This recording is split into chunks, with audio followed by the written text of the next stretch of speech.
All right. Unfamiliar words.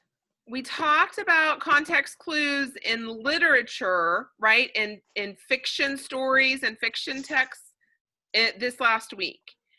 We're going to keep practicing context clues, but we're going to do it with nonfiction text, okay?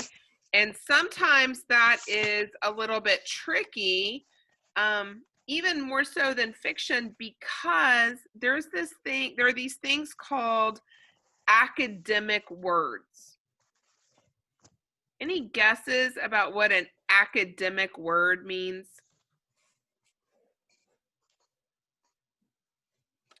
No? All right, so academic words are words that are like school words that are used for specifically different subjects, right? We learn math vocabulary, and we learn vocabulary in science, or maybe in social studies. So academic words are words we learn that are specific to school, okay, or to your studying, academics, right?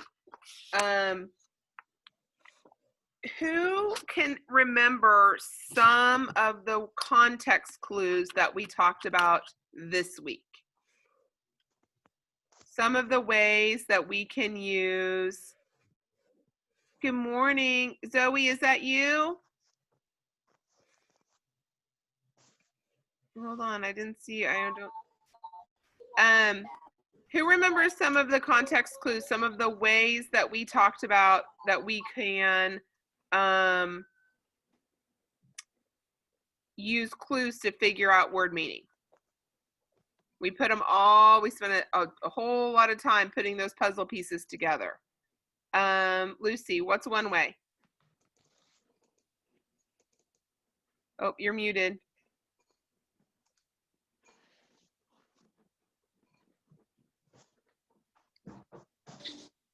Hold on, Lucy, you're still muted.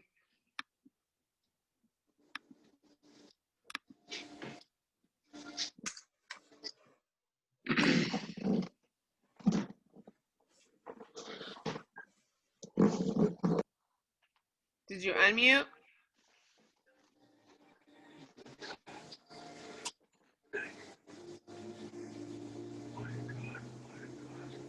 Okay, I'm not sure. Here we go. Ask to unmute. I'll try that.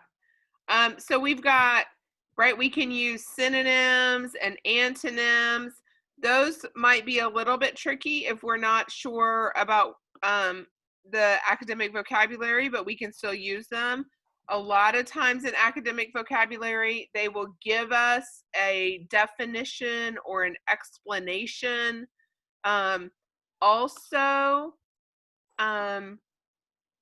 a lot of times in text, especially like science, they will show us graphics, right? Like pictures or diagrams that can help us with some of our vocabulary. So it is important that we pay attention to those context clues in our text that's nonfiction. And I'm going to be honest with you, nonfiction is sometimes really tricky, right? There's words that we aren't familiar with. Nonfiction is harder to read. There's a lot of details, so we really have to practice understanding what we're reading.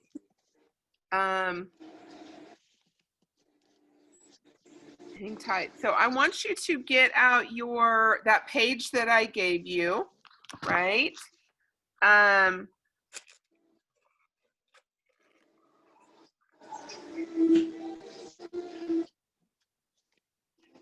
Nope, I'm looking at my paper.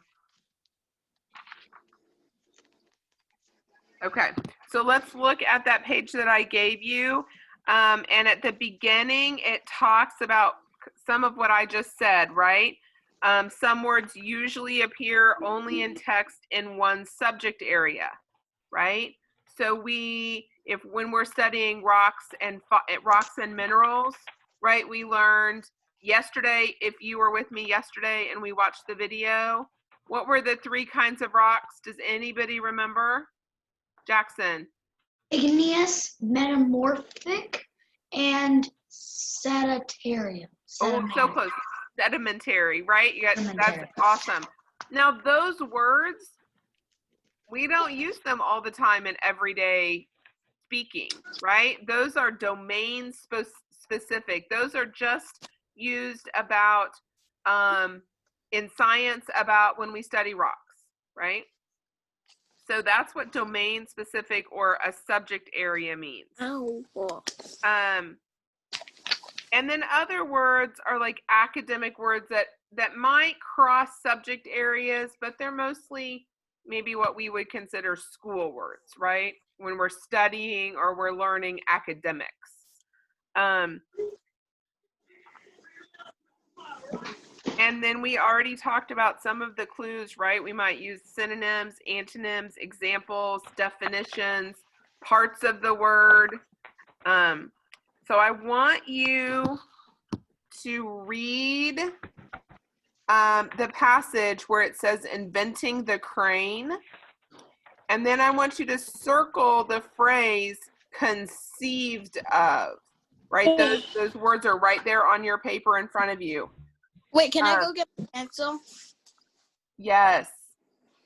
So I want you to circle the phrase conceived of when you read that text. Conceived of.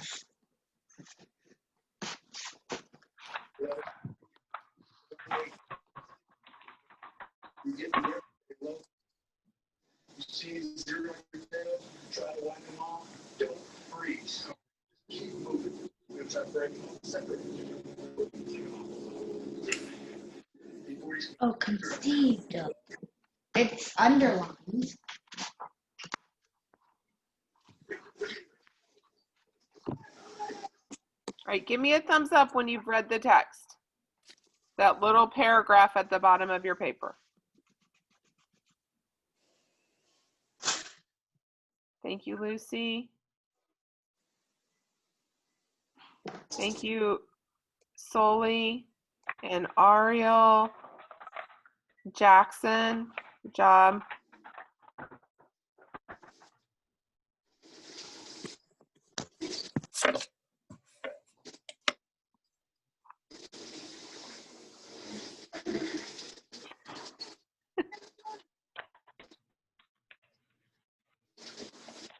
You read it, Chase? Give her a thumbs up.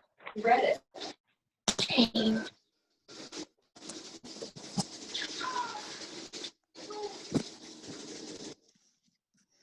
Awesome. Thank you so much, guys.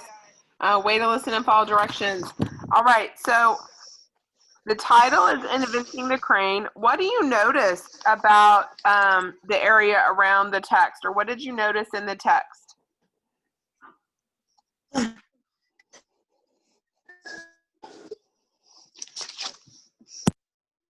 Lucy.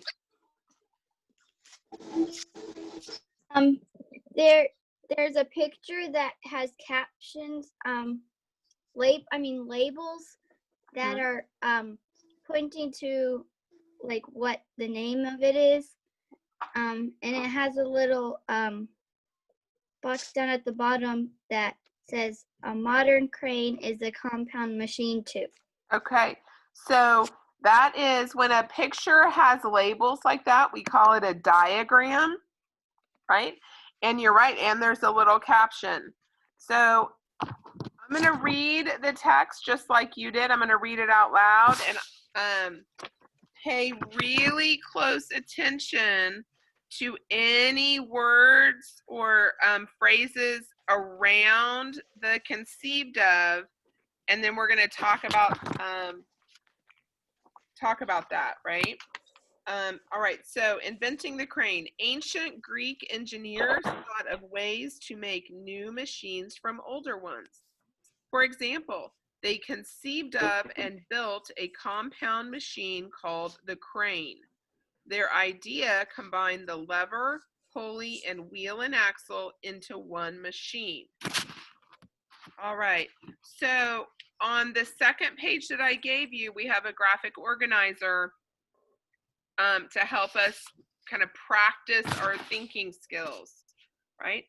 So the context of the phrase conceived of, right? We know that from what we practiced last week. What's the sentence that the phrase conceived of is in?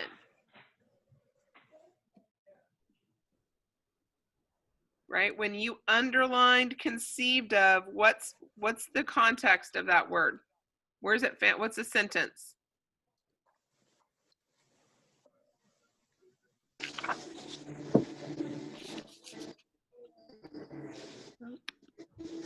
Underline the context clues that helps you learn its meaning. I had to get this paper back to get this. So kick you out. So Hey, when Camilla. we do this, you need to make sure you're looking at this. Look, right? Getting the meeting ID, because you'll need to have that in order to log in to use, because this one doesn't work anymore. All right. All All right, while you all look at the context clues, I'm going to pull it up so I can share my screen, okay? You should still see me. Uh-oh. So you can still hear, but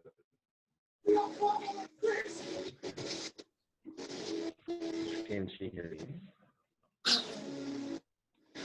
Sure it's just not down here?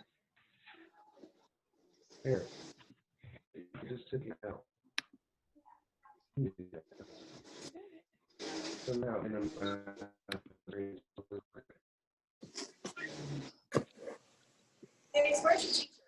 She's not still on there. I'm still here. Other people are talking. That's nothing. So that means people are just talking and stuff. Jace froze. Never mind.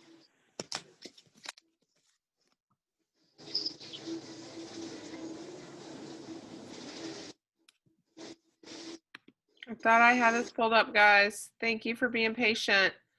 So what's this? Oh, now I'm being slow.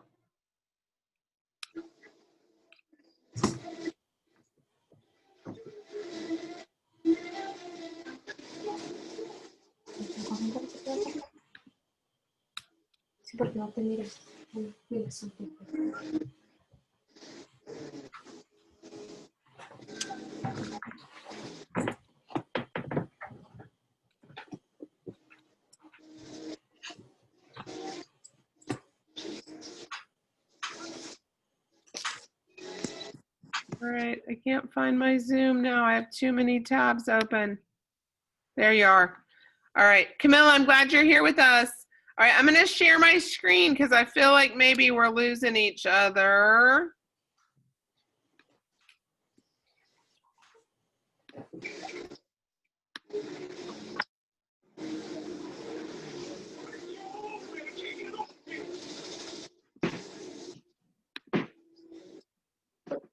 All right, so this is what you see, right?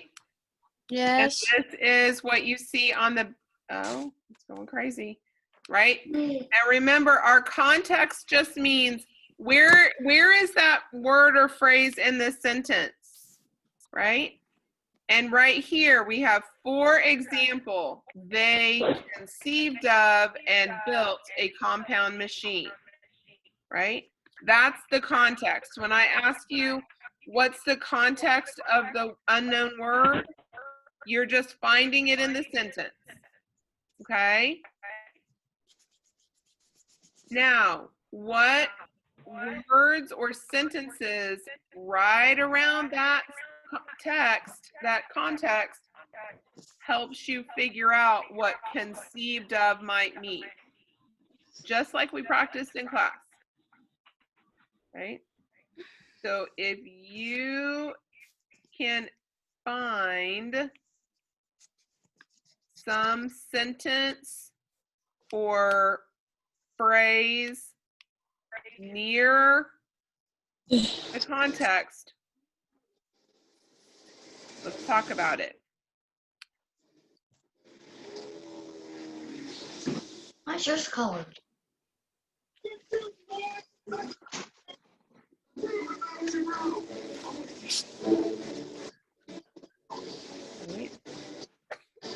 Jackson, is there anything close by conceived of that might give you a clue?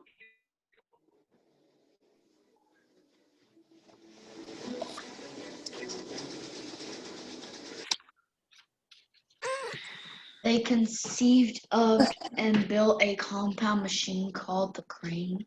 Okay. For Yes. example, they conceived of and built. Okay. So for example, right, says maybe there's something in this first sentence that'll help us.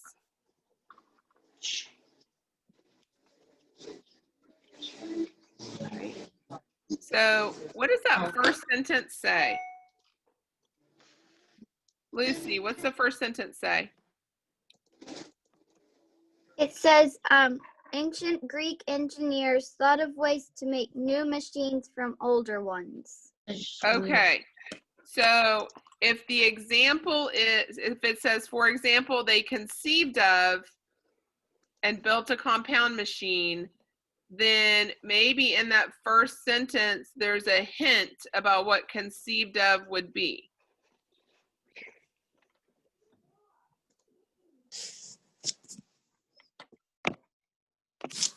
What if this is it? Right? So thought of ways is a good clue. Okay? They thought of ways, right? Then maybe that is connected to conceived of, right? The for example says those two sentences are combined somehow. There's a relationship, right? So if you read, for example, they're extending a thought. The author, the writer is extending a thought. They're giving you some more information. So you need to pay attention to those two sentences and how they kind of go together. Somebody just raised their hand. I can't see everyone because I'm sharing my screen. So if you raised your hand, oh, I see it, but I can't see your face. Oh, it's Ariel. Okay, Ariel. I need to go get the charger for the iPad because it's very low. Okay. I'll be right back. All right. Lucy, did you just raise your hand or is this from before? I just raised it. Okay. So, I think that, conceived of means something about like reusing, because it said thought of ways to make new machines from older ones. Okay.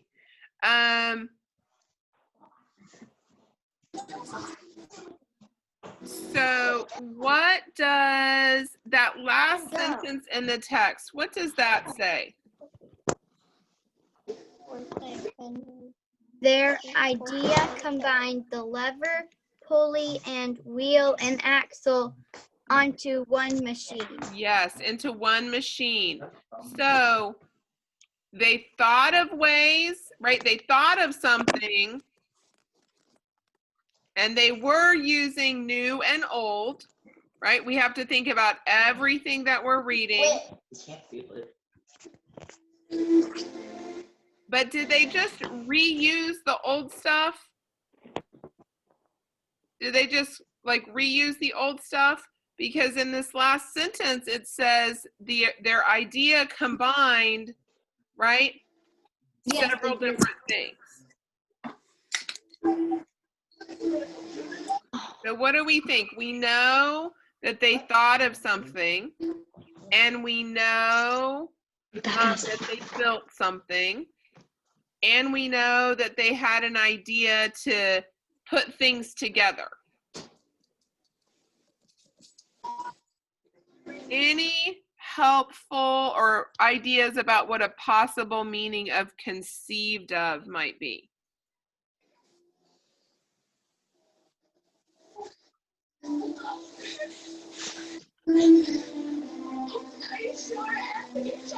Ariel, are you with me? You plugged in now? Right? So if they thought of ways, they thought of something, right? They built something and they had an idea to combine new stuff, right? To combine levers, pulleys, and a wheel and axle into one machine.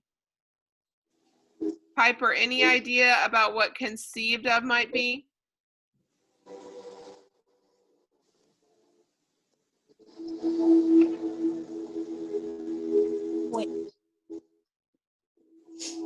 Of the build of compound machine can crane. Piper, are you thinking? Yeah. Okay. Ariel. Is it What do at you the think? bottom? I'm sorry. Is it at the bottom of the read?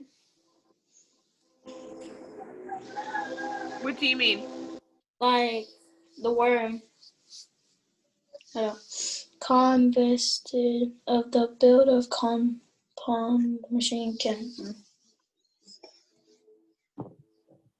Wait, what was the word again? Compound or conceived of. We're trying to figure out what conceived of might be. Piper. Oh, you're muted.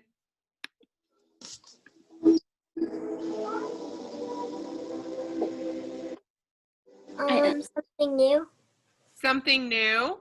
Yes. Jackson, you have any ideas? No. No. Nonfiction is a lot trickier than fiction. Lucy, what do you think?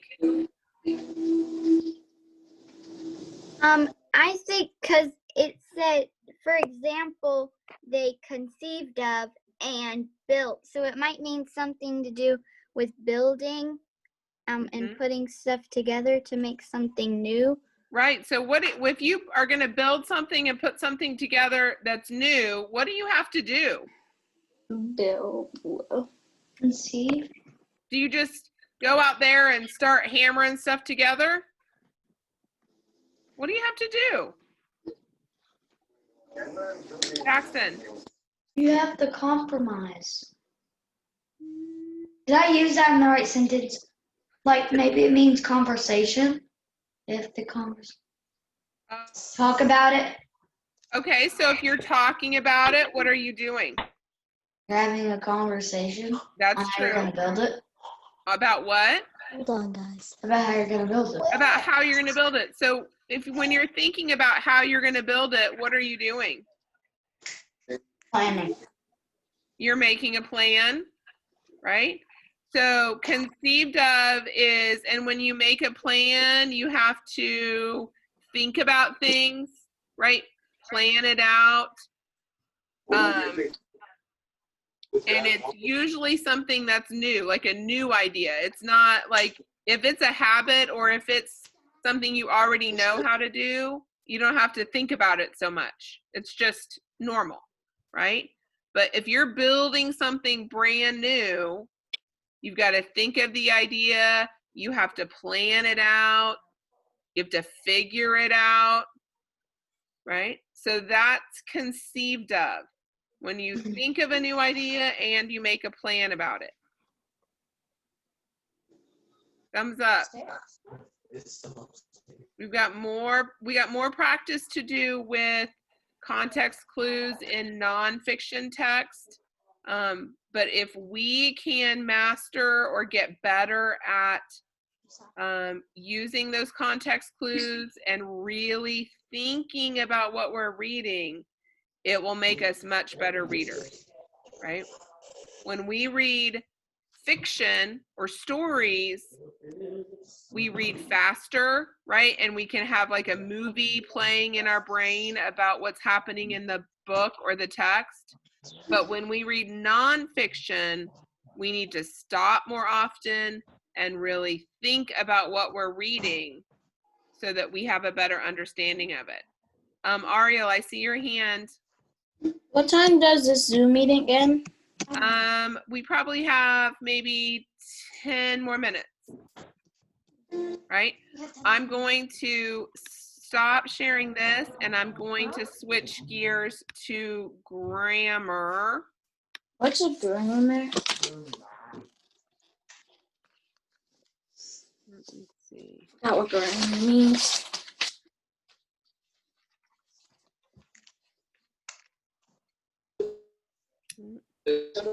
Hold on.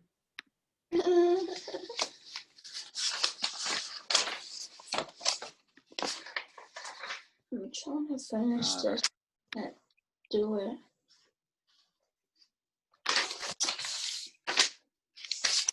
Zoe, am I seeing you on the screen? You've been hidden. I was supposed to have pizza for morning, but then All right.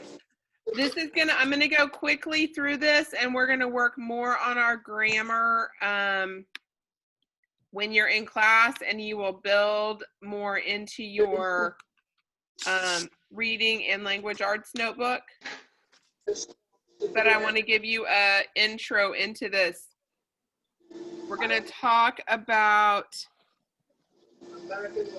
capitalization and punctuation. Lucy, did you need something?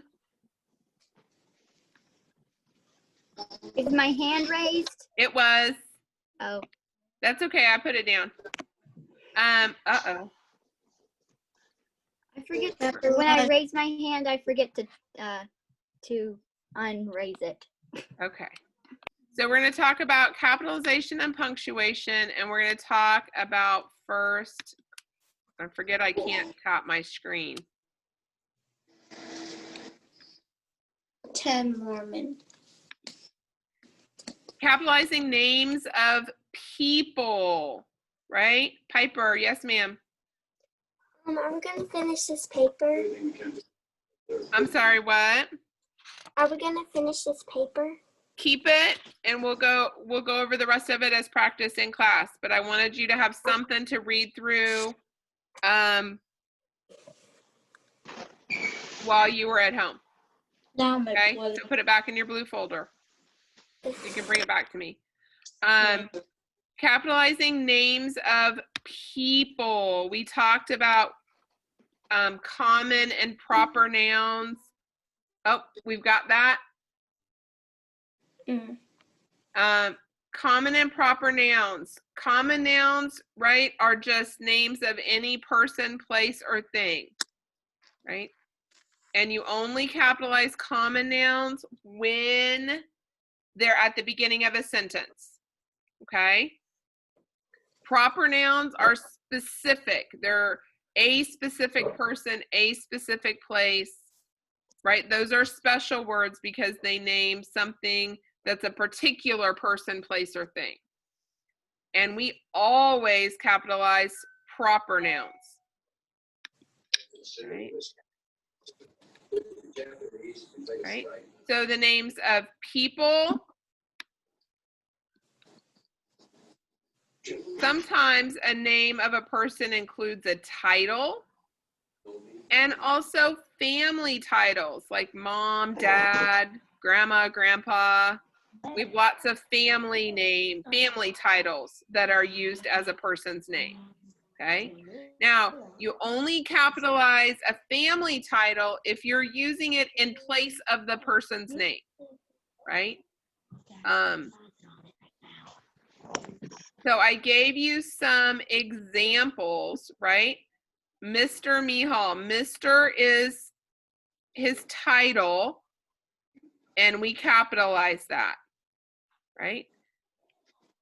President Lincoln. President is his title. We capitalize it. Here we've got initials that at the beginning of a name, right? Sometimes people just use their initials. You capitalize those, right? Dr. Allison Whitaker. Dr. Whitaker came, she works at Cloverleaf, right? She supports us. We capitalize her title. Now this example at the bottom, right? I like visiting my aunt. Her name is Aunt Shayna. Now when we're referring to her by name, right? Then you capitalize the family title.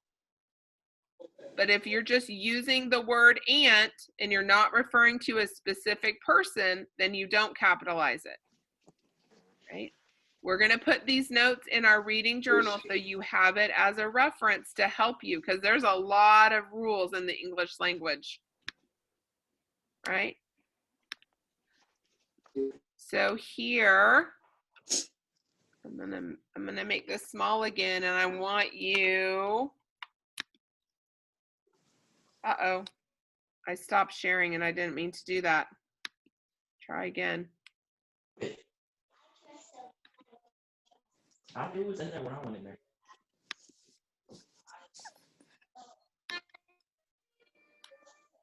All right.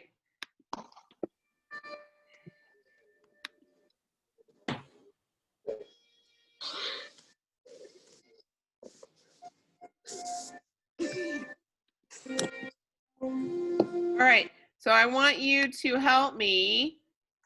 This sentence says, our town elected a new mayor. Her name is Mayor Hill. Where do I need to put the capital letter or letters?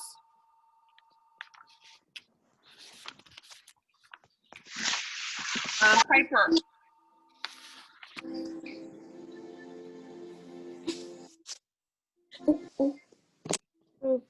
Mayor Hill. All right, good. So I need to make that a capital M. And why did we do that? Piper, why did we do that? Because that's her name. Yes, we're talking about a specific person, Mayor Hill's name, and that's a special word. Very good. Let me see, Camilla, what about the second one? My aunt is funny. I invited Aunt Denelli to my party. Where do I capitalize?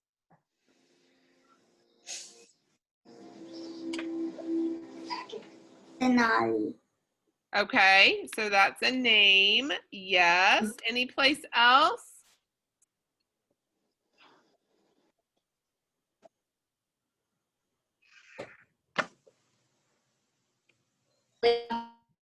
Is there any words that's a family title that you are talking about a specific person? We want to capitalize that too, right? Mm-hmm. Your aunt is a family title. It's talking about a specific person, so we capitalize that too. All right, sentence number 3. My dad has many responsibilities. Do you agree, Dad? Ariel, where are we going to capitalize? The D for dad. And which one? Both of them? Yeah. Okay, are we talking to a specific person in both parts?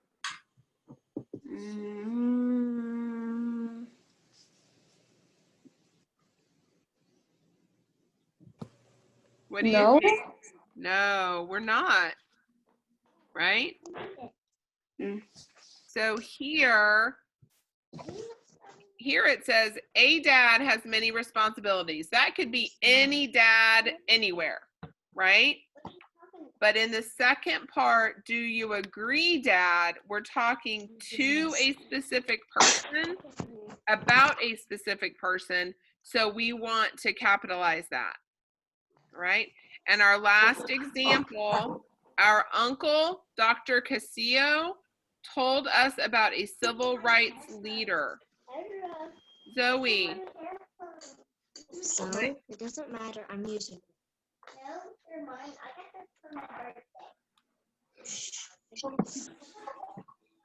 Zoe, Sure. is there a word? Is that Zoe? I feel like it's not. Good morning. Good morning. I see Zoe. Okay. You haven't responded. Sophia, which one of these words are we gonna capitalize?